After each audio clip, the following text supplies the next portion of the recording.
İmam Hamane'in inkılabın ikinci 40 yılı hakkındaki mesajını idrak edebilmek için birinci 40 yılı doğru tanımak gerekir. İmam Hamane'in ikinci 40 yıl beyannamesi sadece İran halkına yönelik değildir. Bütün İslam inkılabı özleminde olan herkesin dikkatli okuyup üzerinde düşünmesi gerekir. İnkılabın kimliği. 42 yıl önce dünya ideolojiler savaşına tanık oluyordu. Firavuni ve Nemrudi düşünce sistemleştirilmiş toplumlar bu ideolojileri kendi iradeleriyle seçer duruma gelmişti. Çünkü başka seçenekleri yoktu. Nemrut ve Firavun yoktu ama onların düşüncesi sistem haline getirilmişti, insanlar da kabul etmişlerdi. İslam inkılabı, insanlığın tarihi seyrinin en hassas bu döneminde gerçekleşiyor. Beşeri toplumlar, Müslüman olsun, gayrimüslim olsun, Doğu ve Batı bloku denilen iki emperyal gücün kıskacında sıkışıp kalmışlardı.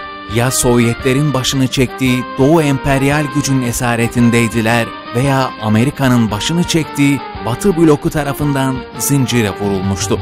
Bir toplumun yaslanacağı, tercih edeceği üçüncü seçenek yoktu. Dünyaya iki paradigma hakimdi. Bütün toplumlar ya Doğu paradigması olan sosyalizmi seçip Doğu blokunun yanında yer alacaktı veya Batı paradigması olan kapitalizmi seçip Batı'nın esiri olacaktı. Sadece siyasi değil, ekonomik, kültürel, hukuk, ahlak, ilim, bilim, teknoloji, dünyaya bakış açısı. Bütün alanlardaki kanun ve yasalar bu paradigmalar doğrultusunda şekilleniyordu. İşte dünyaya hakim bu atmosferde İslam inkılabı gerçekleşiyor. Başlangıçta diğer inkılaplardan pek farkı yoktu. Diğer inkılaplar gibi bir inkılap olduğu düşünüldü. İmam Hümeyni rahmetullahi aleyh, inkılabın hedef, ilke ve söylemlerini beyan edince İslam inkılabının sadece şahlık sisteminin devrilip yeni siyasi bir sistemin kurulması olmadığı anlaşılıyordu.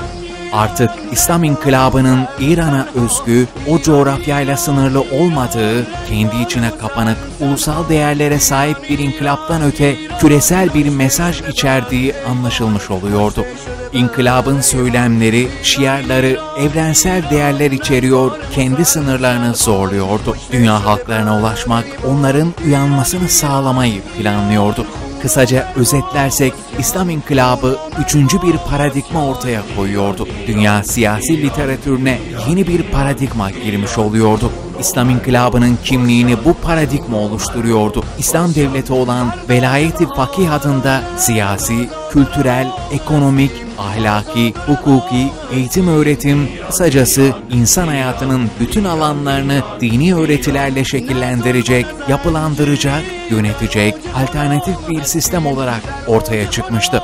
Elbette dünyaya hakim emperyal paradigmalar buna tahammül edemezlerdi. Birbirine düşman gibi görünen Üstad Şehit Mutahhari'nin Doğu ve Batı makasın iki ağzı gibidir dediği bu iki paradigmanın karşısına yeni bir paradigma çıkmıştı. Birinin müzeye koyduğu, diğerinin ise emrini alıp sömürdüğü ve inzivaya sürüklediği din paradigması.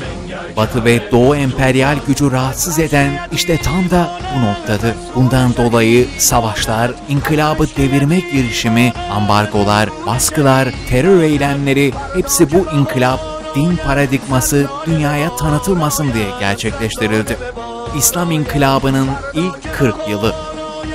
İslam inkılabının ilk 40 yılı analiz edilmeden ikinci 40 yılını anlamak mümkün değildi.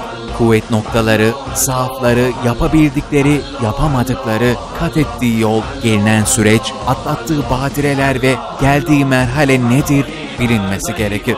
İslam inkılabı bir taraftan istikbar güçlerinin hileleri ve düşmanlıklarına karşı mücadele verirken, diğer taraftan dünya halklarına kendisini tanıtması gerekiyordu ve onların gönlünde yer etmek için çaba göstermeliydi. İslam inkılabının diğer inkılaplar gibi olmadığını, inkılabın evrensel değerlere sahip olduğunu duyurmalıydı. Bir diğer taraftan da dünya mustazaflarının dertleriyle dertlenip onların sorunlarına eğilmeliydi. Müslüman ve mustazaf halkları uyandırmak, zalim ve tağutlara karşı direnmelerini öğretmeliydi. Bütün bu mücadelelerin sonunda ilk 40 yılda kendisini kabullendirmiş, dünyanın kaderini belirleyecek, toplumları yönlendirecek paradigmaya sahip olduğunu hissettirmiş ve dünyada söz sahibi olmuştu. İlk 40 yıl İslam inkılabının rayına oturması, istikbar güçlere kendini kabul ettirmesi ve İslam hükümetinin kurulma merhale ve süreçlerini tamamlaması ile geçmiştir.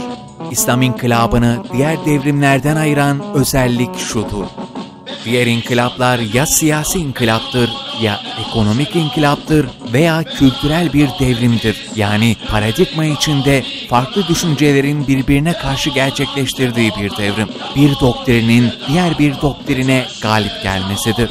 İslam inkılabı ise bir paradigmayı devirip yeni bir paradigma sunan bir inkılaptır. İnkılabın getirdiği paradigmanın hakikati tanınmazsa, dünyada gerçekleştirdiği değişim, insanlık tarihinin seyrinin değişmesindeki rolü bilinmezse, ne birinci 40 yılı ne de ikinci 40 yılında yapılmak istenen idrak edilir.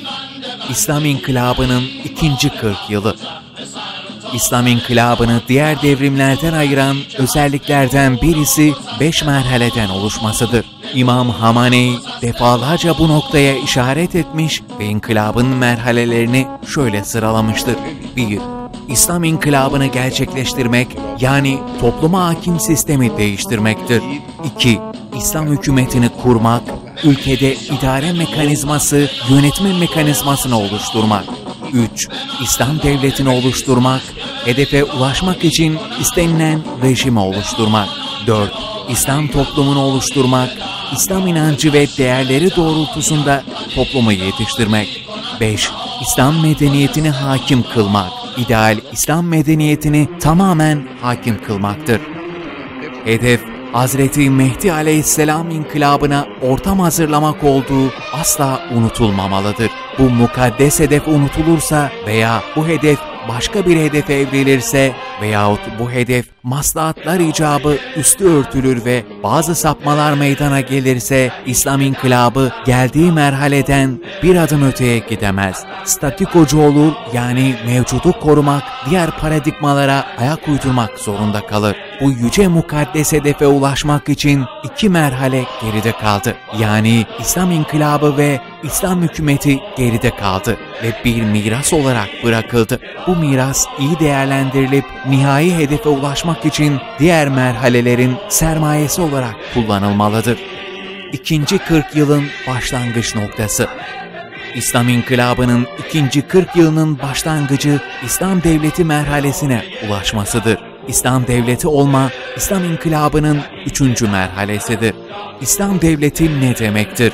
İslam devleti, kurum ve kuruluşları İslami anayasayla yapılandırılmış, hükümetlerin değişmesiyle, idareci ve yöneticilerin değişmesiyle değişmeyen, sağlam bir yapıya sahip olan sistemdir. İslam toplumu oluşturmak için hukuk, eğitim, öğretim, kültür, ekonomi, müdüriyet ve bütün sosyal alanlarda öğretileri olan ve toplumu eğitebilen ve evrensel değerleri ve mukaddes hedefi koruyabilen sistemdir. Yasama, yargı ve yürütmenin birbirinin emrinde olmadığı, hepsinin İslam devletinin emrinde olduğu sistemdir. Toplumun güvendiği, geleceğinden endişe duymadığı, sorunları çözeceğine inandığı sistemdir. İslam devleti, sosyal ve insani bilimlerin Kur'an ve Nebevi sünnet kaynaklı olmasını sağlamaktır. Batı sosyal bilim öğretileriyle İslam toplumunu yönetmek bir paradokstur. Demek ki hala İslam devleti olamamıştır. 1.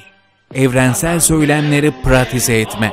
Adalet, özgürlük, izzet, keramet, emniyet, refah, ilahi ve insani değerleri hakim kılmak.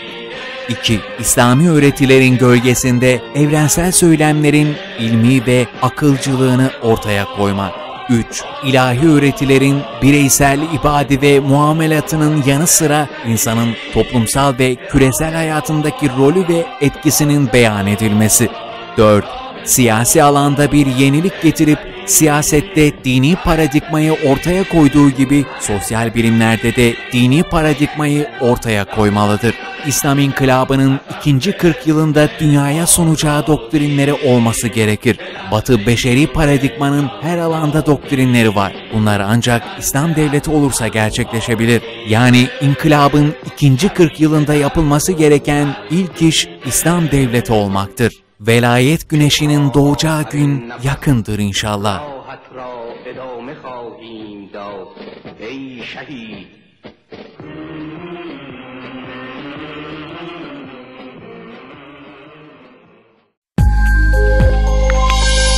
Yakın Medya'ya abone olmayı unutmayın.